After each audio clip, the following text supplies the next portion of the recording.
I am so sorry, I speak in Hindi. Otherwise मैं Chinese भी जानता हूँ अगर आप लोगों को समझ में आती है तो। But let me start from the beginning. Let me introduce my self. जो लोग जानते हैं मैं नवेद हूँ, जो लोग नहीं जानते उनके लिए भी नवेद हूँ। रेडियो मिर्ची के साथ मैं जॉब करता हूँ। I did my early schooling from typical government hardcore school from UP में। एक बहुत छोटा सा शहर है, गांव है। वहाँ पे हमारा जो स्कूल हुआ करता था, वहाँ से मैंने स्कूलिंग करी थी। और वहाँ पे हम इंतज़ार किया करते थे कि बारिश हो जाए, क्योंकि ऊपर छत नहीं थी, क्योंकि हमारी छुट्टी हो जाया करती थी। तो जैसे मैंने आपको कहा कि मैं हिंदी में बात करूँगा। I started my English from 6th standard. मैंने छठी क्लास से अंग्रेज़ी शुरू करी है। एंड आई रिमेंबर जब पहली बार हमारे अंग्रेज़ी के टीचर आए थे हमें पढ़ाने के लिए, तो किसी ने उनसे सवाल किया था कि सर इनका क्या मतलब होता है। तो वो चिल्लाए थे और उन्होंने कहा था कि तुम्हें ये तक नहीं मालूम कि इनका क्या मतलब होता है। इनका मतलब अंदर होता है। तो किसी ने कहा नहीं सर, ये वाला नहीं, आजकल जो चल रहा है INN। तो उन्होंने कहा था थोड़ा सा और अंदर। तो अब आप समझ सकते हैं कि जिस तरह हमें पढ़ाया है, तो मैं इसीलिए इन चीज़ों से बहुत कतराता हूँ। And I am so happy I am कि मैं आप जैसे ज़हीन लोगों के सामने आज बोलने का मौका। एंड ट्रस्ट मी, ये मेरी ज़िंदगी का पहला मौका है जो इतने इंटेलिजेंट लोगों के सामने मैं बोल रहा हूँ। ओके, मुझे यहाँ जब बुलाया था तो मुझसे कहा था कि थोड़ा सा आप अपने बारे में बता दीजिएगा, बाकी सारा वो काम बताइए जो आप कर रहे हैं। सो मैं रेडियो करता हूँ, रेडियो मिर्ची के साथ एक शो करता हूँ। और रेडियो जब मैंने ज्वाइन किया था, I came through RJ hunt in 2004। 2004 में एक RJ हंट हुआ था जिसमें मैंने फैमिली के बारे में भी नहीं बताया आपको। मेरी माँ फीमेल है and I am so proud of her. और मतलब ये भगवान की तरफ से कुछ ऐसी चीज़ें हो गई मेरे साथ। और जब मैंने रेडियो स्टार्ट किया था, रेडियो इंडस्ट्री में मैं घुसा था, तो मुझे मालूम नहीं था कि मुझे करना क्या है। मैं बहुत साल पहले एयरटेल में जॉब किया करता था। कस्टमर केयर में बैठ के मैं घंटों घंटों कॉल लिया करता था। उस दिन मुझे एहसास हुआ था कि हम कहीं ना कहीं किसी भी तरह कोई ना कोई काम गलत करते रहते हैं और हमें अंदाज़ा नहीं होता। जब मैं वहाँ बैठता था तो मुझसे कहा गया था जिस भी कस्टमर की कॉल आए तो आप रिसीव करिएगा और कोशिश करिएगा कि उनकी आप प्रॉब्लम सॉल्व करें। तो जब मैं बैठा तो मुझे बताया गया कि तुम्हें ऐसे बोलना है, और किसी सीनियर के साथ बिठाया। तो मैं उसके मुंह की तरफ देख रहा था। उसने शुरुआत ऐसे करी थी, सर वेरी गुड इवनिंग, मैं एयरटेल से बोल रहा हूँ, क्या आपके 2 मिनट ले सकता हूँ सर? हमारा एक नया प्लान आया है जिसमें हम आपको बहुत सारी आउट गोइंग इनकमिंग देंगे सर। एंड मुझे अंदाज़ा हुआ ये इंसान ऐसा है नहीं। जब कॉल कट करी उसने, सर ये है, और कैसे हैं नवेद आप? तो मैंने कहा ये वाली टोन कहाँ गई आपकी? तो उसने कहा कि नहीं, हमें ये बताया गया है कि हमें ऐसे ही बोलना है। तो मुझे उस दिन से अंदाज़ा हुआ। मैं रात की मेरी शिफ्ट लगती थी, रात में लोग मुझे बिठाते थे क्योंकि मैं आवाज़ें बदलता था। मैं उस पॉइंट पे जल्दी आना चाहूँगा। क्योंकि मैं आवाज़ें बदलता था तो मुझसे ये काम करवाया जाता था। वहाँ पे जो बहुत भड़के हुए कॉलर्स आते थे, जो बहुत ज़्यादा नाराज़ होते थे किसी चीज़ से, तो वो मुझे बूढ़ा बन के बिठा देते थे। वो बहुत चिल्लाते थे और मैं उनसे बूढ़ा बन के बात करता था। तो वो कहते थे चाचा जी आप कहाँ बीच में आ गए। हमारा उनका मसला था। रात को 3-3 बजे लड़कों को प्लान लेना हो ना लेना हो, मैं लड़की बनता था, मुझे कॉल करते थे और ये पूछते थे अपना प्लान बताओ। और मैं उनको बताता था। मैं उनसे पटती थी, मैं उनका ख्याल रखती थी, मैं आवाज़ें निकालती थी। ये सब कुछ किया मैंने। देन एक दिन मेरे मोबाइल पे SMS आया था कि आपको अगर RJ बनना है तो आप ये नंबर डायल करें। ट्रस्ट मी, मैं आज ये बिल्कुल सही बता रहा हूँ, मेरे पास उस टाइम पे नंबर डायल करने के पैसे नहीं थे। मेरे पास मोबाइल भी नहीं हुआ करता था। आई रिमेंबर जब आया तो मैंने अपने दोस्त से कहा कि एक ऑडिशन देना है मोबाइल पे, मैं क्या ले सकता हूँ? तो उसने कहा कि ये 12 रुपये पर मिनट पड़ता है, क्योंकि प्रीमियम कॉल था उस टाइम पे। तो आई रिमेंबर जब मैंने कॉल डायल किया तो वहाँ से आवाज़ आई कि आप अगर RJ बनना चाहते हैं तो डेली टाइम का फर्स्ट पेज का फर्स्ट आर्टिकल पढ़िए। तो ना मेरे पास फर्स्ट पेज था ना आर्टिकल था, लेकिन मैंने वो ऑडिशन दिया। और जब मैं ऑडिशन देने लगा था तो वहाँ पे, क्योंकि जहाँ मैं रहता हूँ वहाँ पे करीब में मस्जिद है, जैसे ही मैंने कॉल किया तो वहाँ पे आज़ान होने लगी, क्योंकि मुझे डिस्टर्बेंस हो रही थी। और मुझे ये भी ख्याल था कि इसके 12 रुपये बचने सिर्फ देगा मुझे, मैं क्या करूँ? मैं भाग के गया एक दुकान में जिसमें छोटे से एक लाला जी बैठे हुए थे, क्योंकि वहाँ पे अंदर सन्नाटा सा होता है।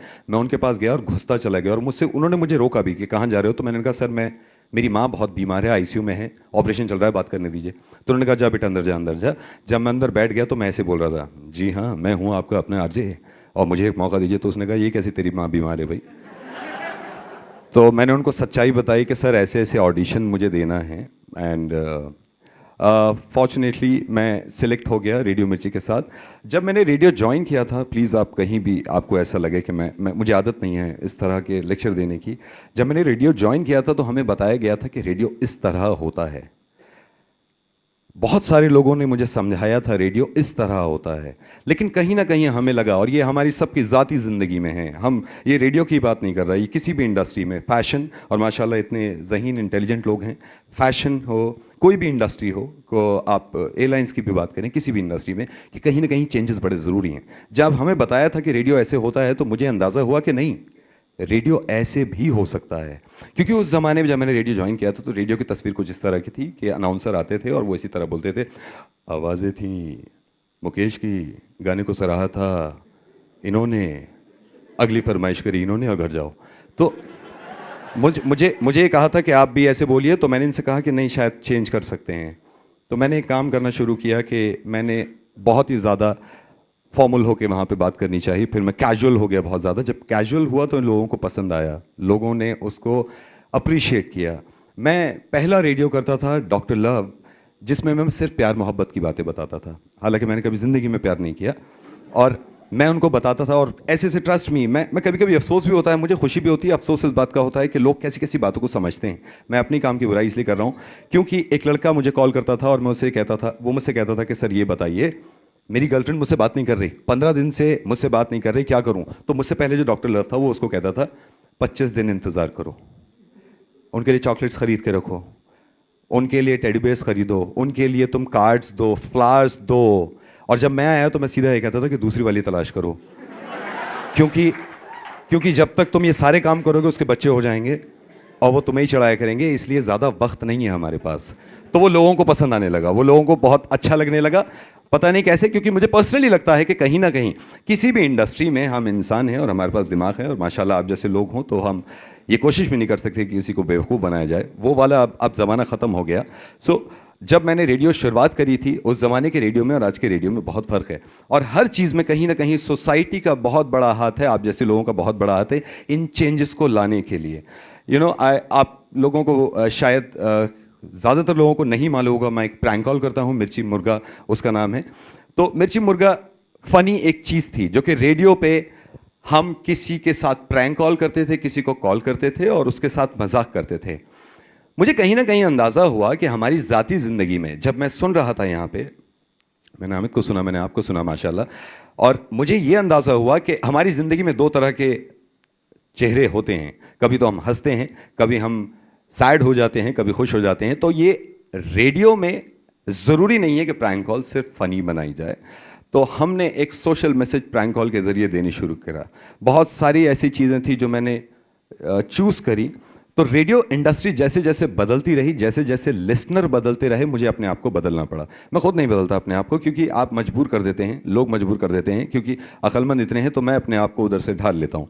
तो आई रिमेंबर, क्योंकि प्रैंक कॉल एक ऐसी चीज़ है जो कि सिर्फ फ़नी चीज़ है, उसमें लोगों को हंसी आती है। जो अंदर की चीज़ ये है कि जब मैंने रेडियो नहीं किया था उस टाइम पे मैं ये सोचता था, जब मैंने कॉलेज पास आउट किया, I did my bachelors from business study, और बिजनेस जब पढ़ने के बाद आई वेंट टू दुबई। मैं दुबई चला गया था क्योंकि मुझे मालूम था, मैंने फिल्मों में देखा था कि दुबई में लोग जाके पैसा कमाते हैं, बहुत ज़्यादा पैसा कमाते हैं, और इस बात का अंदाज़ा ही नहीं था मुझे कि ये फिल्म वाली ज़िंदगी और हकीकत में बहुत फ़र्क है। मैं दुबई चला गया, वहाँ जाके मैं 11 घंटे, जंबो इलेक्ट्रॉनिक्स करके एक चीज़ थी, वहाँ 11 घंटे खड़ा रहता था, डेमो देता था, उसके बाद डेमो देने के बाद फिर मैं वापस आता था, तो जाके मुझे 1000 दिरहम्स मिलते थे, और उसमें मैं रेंट देता था, खाना खाता था, ये सब वो सब। तो कहीं ना कहीं मैं रियलिटी से दूर हट रहा था। जब इंडिया वापस आया और मैंने एयरटेल ज्वाइन किया, तो वहाँ भी मैं रियलिटी से दूर हट रहा था, क्योंकि मैं भी ऐसे ही बोलने लगा था 5-6 दिन तक, सर मैं यहाँ से बोल रहा हूँ, आपके लिए बहुत बढ़िया चीज़ आई है। फिर मुझे लगा कि ऐसे नहीं बोलना चाहिए। आई रिमेंबर जब पहली कॉल थी और उसको बहुत अप्रिशिएट किया गया था, और ये कोई भी करता, क्योंकि हम सबको मालूम है हम ऐसे नहीं बोलते। पता नहीं लोग वहाँ पर बैठने के बाद क्या हो जाता था, और ये किसी ने लॉ नहीं बनाया, किसी ने कोई इस तरह का सिस्टम नहीं बनाया कि आप ये चीज़ बेचें या अपने बारे में बताएं तो आप ऐसे ही बोलें। कितनी सारी पॉलिसीज़ के कॉल आते हैं। तो मुझे अंदाज़ा हो गया कि जब ये लॉ नहीं बनाया तो हम ऐसे कैसे बोल सकते हैं। मेरा तीसरा दिन था जब मैंने किसी कस्टमर की कॉल ली थी और उसने मुझसे कहा था एयरटेल से बोल रहे हैं, तो मैंने उनको नेचुरली जैसे मैं बोलता हूँ वैसे ही कहा था। मैंने कहा हाँ सर बताइए और क्या हाल चाल है घर में। तो वो 5 सेकंड के लिए तो चुप हो गया कि ये कैसा बंदा है यार, इसने वो तो बोला ही नहीं, सर वेरी गुड इवनिंग, मैं ये कर सकता हूँ।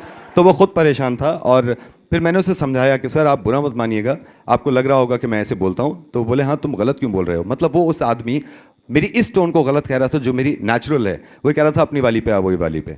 तो मैं उसको मना कर रहा था कि नहीं। तो वहाँ पे उस दिन के बाद से उन्होंने वो चेंज कर दिया और बहुत ज़्यादा उसको अप्रिशिएट किया उस कॉल को, और लोगों ने आगे बढ़ा दिया। नाउ रेडियो हमारी ज़िंदगी में, आई डोंट नो कितने लोग सुनते हैं मिर्ची, कितने लोग रेडियो सुनते हैं, कितने लोग मुझे सुनते हैं। रेडियो, जब हम रेडियो पे बोलते हैं या रेडियो में अपना करियर बनाने की कोशिश करते हैं तो हर इंसान ये चाहता है कि कहीं ना कहीं हमारे दिमाग में होता है कि कहीं ना कहीं हम स्टाइल मार दें, कहीं ना कहीं हम स्मार्ट बन जाएं। But trust me, her her line में, दुनिया की हर लाइन में जो आप हैं अगर वो रहें तो ज़्यादा बेहतर होगा। क्योंकि मैंने एक कोशिश करी थी और मैं फेल हो गया। क्योंकि रेडियो में अगर आप बन के बोलेंगे तो 2 मिनट का अगर बोलना है तो चल जाएगा, लेकिन आपको 10 साल रेडियो करना है तो आप कभी बन के नहीं बोल सकते। तो मैंने शुरुआत में कोशिश करी थी, मैं ग्रेन्स मारता था, मैं मोटी मोटी ऐसे बोलता था कि ये तो यही अच्छा लग रहा है। लेकिन मुझे लगा कि मेरी आवाज़ जो है वो ऐसी नहीं है जैसे मैं बोलता हूँ। तो मैंने वो चेंज कर लिया अपने आप को। प्रैंक कॉल के दौरान जब मैं किसी को कॉल करता था, ये बहुत कम लोगों को मालूम है कि इस इंडस्ट्री में भी चैलेंजेस हैं। आदमी को लगता है कि रेडियो में बैठ के बोलना ही तो है, करना ही क्या है, लेकिन ऐसा नहीं है। उसकी तस्वीर थोड़ी सी अंदर की ये है कि मैं ये आज पहली बार आपको बता रहा हूँ, ज़रूरी नहीं है कि जब मैं प्रैंक कॉल करूँ तो हर आदमी उस पर मुस्कुरा दे या हंस दे। अक्सर होता है जब मैं उनको आखिर में कहता हूँ कि मैं रेडियो मिर्ची से बोल रहा हूँ तो वो लोग ठंडे हो जाते हैं, या मैं कहता हूँ टाइम्स ऑफ इंडिया से या आरजे नवीद बोल रहा हूँ तो हल्के से। आई रिमेंबर पहली बार ऐसा हुआ था कि एक इंसान बहुत ज़्यादा गुस्से में था और मुझसे कहा था कि इसने अपने मोबाइल का बिल लेट जमा किया है और आप इसके साथ प्रैंक कॉल करिए।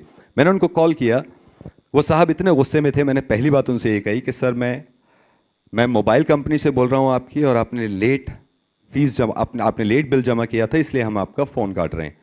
और मैंने एक कैंची की आवाज़ ली थी और ये कहा था कि मैं तार काट दूंगा। उस इंसान को गुस्से में यही भूल गया था कि फ़ोन में तार नहीं होता मोबाइल में। मैंने उससे कहा कि सर मैं आपका तार काट रहा हूँ, तो बोला तार काट के देख तू। और मैंने साउंड इफेक्ट डाला, कच करके आवाज़ आ गई, तो उसको ये भी भूल गया कि तार जब कट गई। और मुझसे पूछा उसने, तूने मेरी इनकमिंग बंद कर दी? और मुझसे बात कर रहा था। मैंने कहा जी सर बंद कर दी। तो वो कहने लगा अब तो, और मुझे दुनिया की उसने वो गालियां दी। एक गाली तो उसने ऐसी दी, मैं ये सोच रहा था 5 मिनट तक कि लगी किसको है जाके। मतलब मेरी माँ पे घूम रही थी, फिर थोड़ी देर के बाद मेरे बाप पे आई, फिर पता नहीं कहाँ चली गई, तो मैं आज तक नहीं समझ पाया। उसने इतनी ज़्यादा गालियाँ दी, इतनी ज़्यादा गालियाँ दी। जब मैं बहुत ज़्यादा परेशान हो गया कि इतनी गाली दे रहा है, मैंने उससे कहा सर मैं आरजे नवेद बोल रहा हूँ, तो उसने सबसे बड़ी गाली दी। अब वहाँ पे मैं थोड़ा सा घबरा गया कि मैं क्या करूँ। जब बहुत, मैं आपको फितरत बता रहा हूँ इंसान की, जब बहुत घबरा गया तो मैंने टाइम्स ऑफ इंडिया कहा, रेडियो मिर्ची कहा। तो कहने लगा मतलब रेडियो मिर्ची से हो तो मतलब खरीद लिया है, मतलब आप ये हो। बहुत बुरी बुरी गालियाँ दिए जा रहा। मैंने कहा सर मैं क्या करूँ। अब मैं सोच रहा था कि मैं क्या करूँ। मैंने कहा sir I am so sorry, अगर आपको बुरा लगा है तो मैं माफ़ी चाहूँगा, लेकिन हमारा छोटा सा एक सेगमेंट है, मुर्गा कहते हैं इसको, अगर इंसान इसमें हंस देता, खुश हो जाता तो वॉशिंग मशीन फ्री। 5 सेकंड के पॉज के बाद इंसान की झूठी हंसी।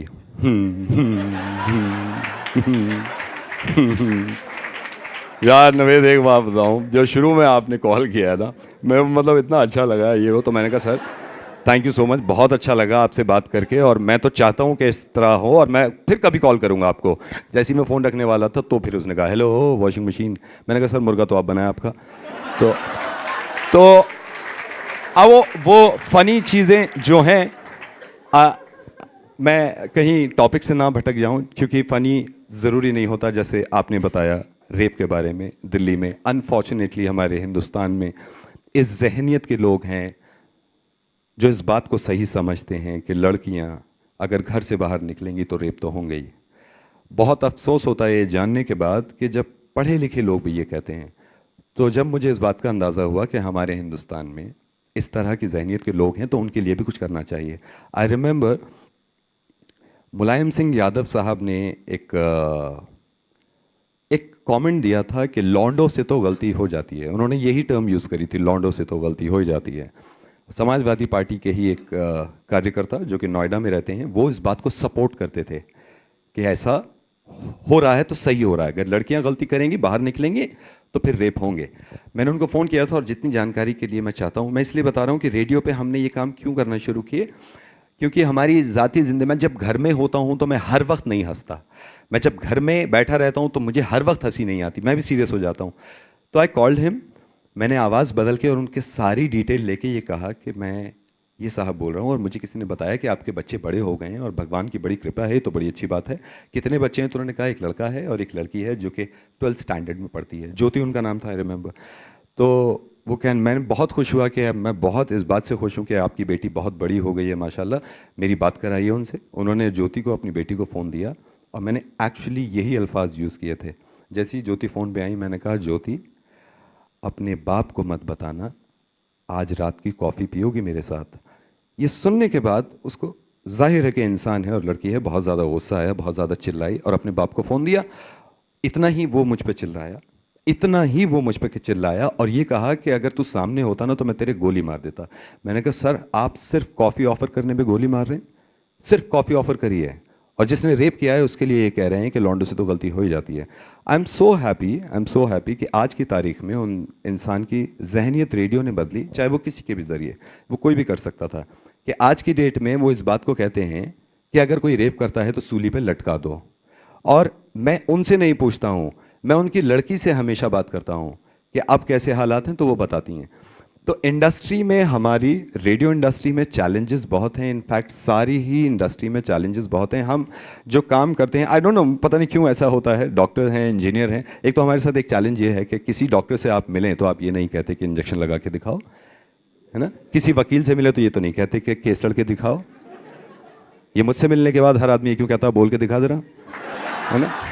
तो ये चैलेंजेस हैं, बट मैं ऑनेस्टली, वक्त निकल रहा है लेकिन मैं जितना सोच के आया था उससे ज़्यादा बोल चुका हूँ, क्योंकि मुझ में वाकई में इतना, मैं इंटेलिजेंट नहीं हूँ आपकी तरह माशाल्लाह। लेकिन एक चीज़ मैं आपसे कहना चाहूँगा कि प्लीज़, माशाल्लाह मॉडल भी हैं हमारे पास, कमेडियन भी हैं और ज़हीन लोग भी हैं। हर किसी ने अपनी फील्ड में बहुत मेहनत करी है। आपको मालूम है, जब मैं पढ़ रहा था मेरे पास, ट्रस्ट मी, मेरे पास 2 रुपए नहीं होते थे। मैं स्कूटर पे, एक कर्टन रॉड होती थी जो कि टेलीस्कोपिकल होती थी, ठुकती नहीं थी, ऐसे जाके ठोकते थे।